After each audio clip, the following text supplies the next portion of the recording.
យ៉ាងបានផ្លាស់ប្ដូរមានអារម្មណ៍ពេលនេះអូនព្រួលប្រែយើងដូចខ្សោក៏ក្រមិនដូចមុនទេមានរឿងអ្វីមាសមេប្រាប់បងផង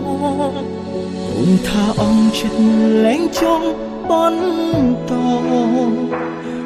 អងវគុំចាចេញពីបងអាចចិត្តឬឃើញទឹកភ្នែកសៅ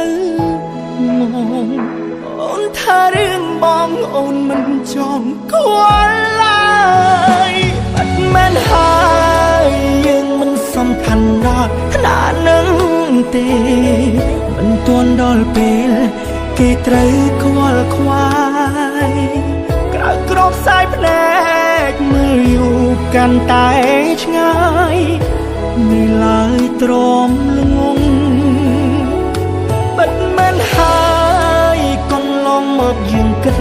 តែម្នាក់ឯងតែងលួងខ្លួនឯងគ្រាន់ជាអារ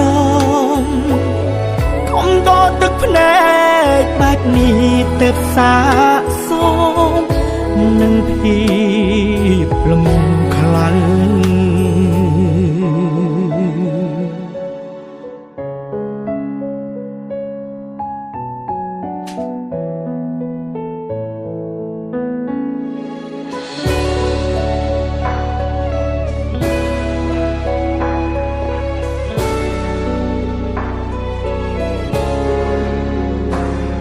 ថាអង្គចិត្តលែងចង់បបន្តអងវគុំចាចេញពីបង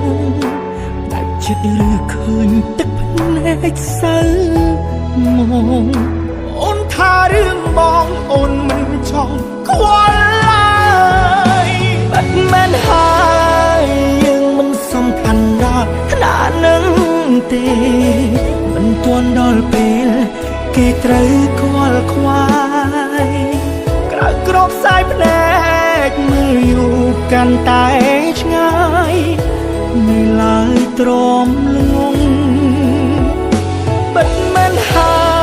យកន្លងមកយើងគិតតែម្នាក់ឯងតែងលួងខ្លួនឯងគ្រាន់ជាអារម្មណ៍កុំដកទឹកភ្នែកបែបនេះទៅសាកសមនឹងភាពលំខ្លាំងបាត់មែនហើយយើងមិនសំខាន់ដល់ឋានៈនឹងទេមិនទាន់ដល់ពេលគេត្រូវខ្វល់ខ្វាយក្រៅក្របខ្សែភ្នែកមើលយូរកាន់តែឆ្ងាយនៅឡើយទ្រាំល្ងងមិនមែនហើយកន្លងមកយើងគិតតែម្នាក់ឯងតែងលួងខ្លួនឯងគ្រាន់ជាអារម្មណ៍កុំដកទឹកភ្នែកបែបនេះទៅសា